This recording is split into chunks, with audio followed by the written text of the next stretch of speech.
Ghost. I hope. What's up guys, Bill here from Evil Olive. Today we're going to be reviewing the MedeaWiz Sprite HD multimedia player. Now what these essentially are digital media playback devices. So what that means is you can take an SD card or a USB drive, upload photos, some audio or video files to them, plug it into a compatible television or computer monitor, and it's going to loop those files. And it's either going to loop one file over and over again, it can loop one that then is triggered by either a push button, a show controller, a relay, anything like that to then play another one. So let's open the boxes up and see what we get here. Welcome to the Olive Jar.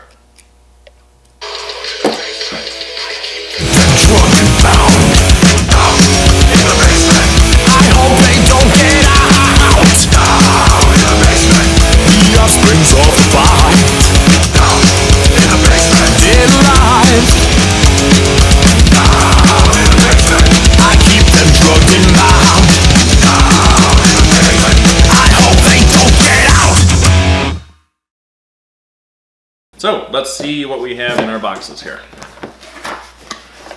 Open this up.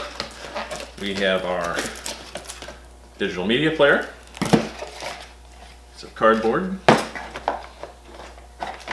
We have our 5-volt DC power supply. We have our RCA hookup cables. Our remote control.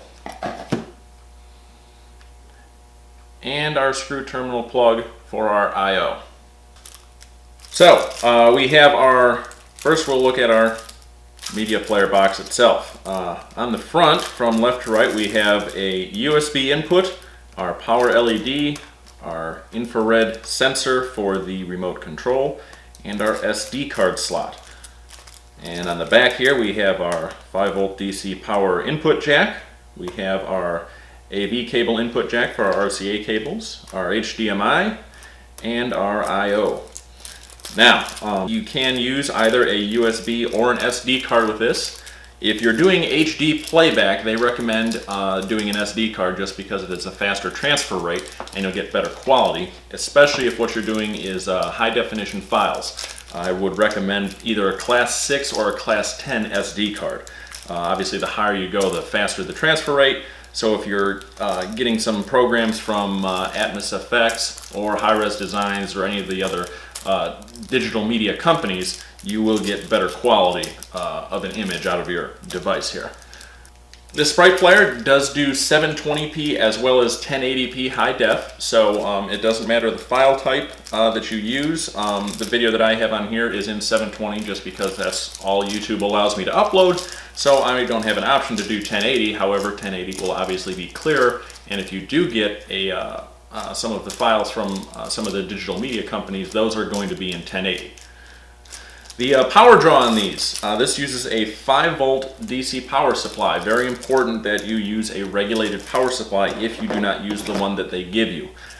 These only have a 400 milliamp draw, so it's really small. That uses about 2 watts of electricity. So theoretically, as long as the power supply you're using for your show controller has enough of an amperage output, if it has a 5-volt DC regulated output on it, you could plug that into this and run this off a show controller. The Sprite player also accepts a wide variety of file type formats, be it for photo, audio, as well as video. So this does have quite a wide range in what you can throw at it and what it will play back.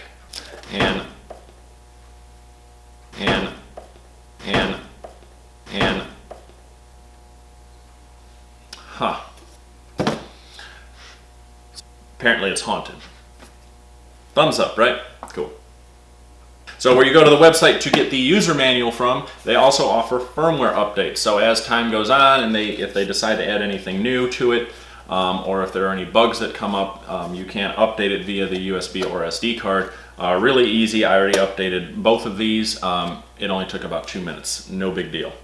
So there are 3 different ways you can use the Sprite. You can do a continuous loop, which is a single file. So you can have one thing playing, be it a picture, an audio sample, or a video, and that will just play non-stop.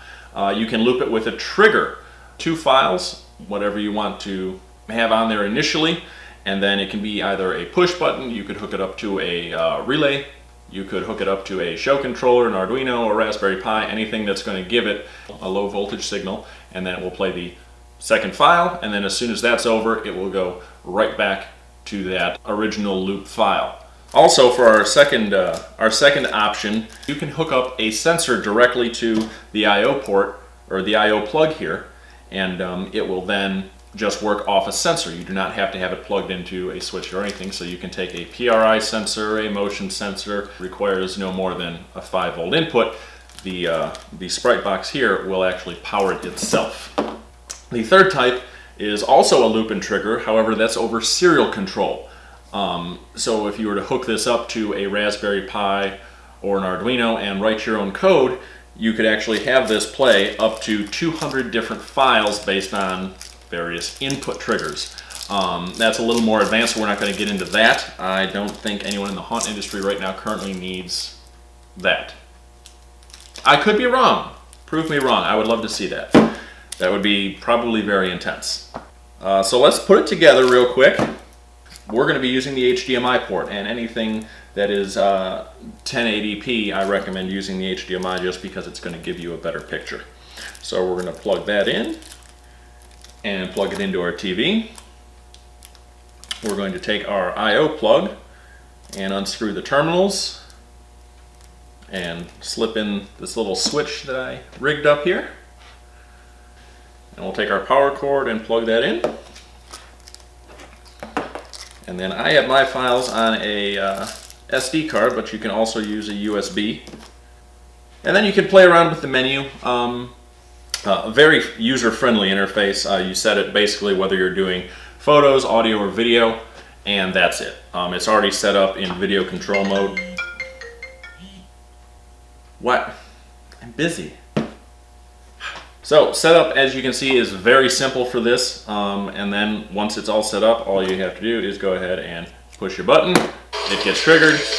Anyway, so this is actually the whole interface here when you turn it on, and actually once you have it set, it doesn't even go to this, it'll automatically just start playing. On a different SD card, all you do is pull it out, put the new one in, and it will just start playing it automatically. These things are really cool. These are very small, you can put these just about anywhere.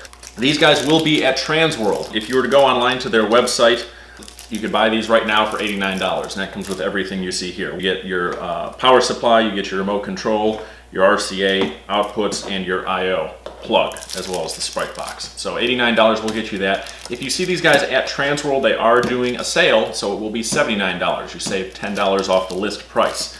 And they also said they're willing to do quantity discounts. So if you're looking to do bigger scenes with more of these, I'm sure you guys have seen, you know, the elevators that have screens on all the sides, on the bottom, and on the floor. This compared to a bright sign player, you know, this and any other digital media player, this right now is less than half the price. It's about a third if you look at it by the time you're all done. So very affordable. I got two because I know we're going to use them. We might even end up buying more.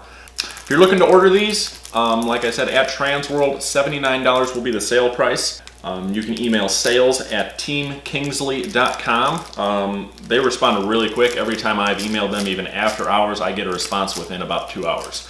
So very customer service oriented. And don't forget, when you email them, tell them that Bill from Evil Olive sent you. Let me know what you guys think of this. Do you have a bright sign player or another digital media player?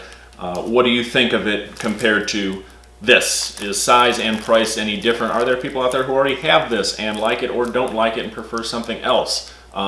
Leave a comment, let everyone else know. I mean, knowledge is power, so the more we know, the farther we'll go. Once again, I'm Bill, and thanks for thinking inside the jar.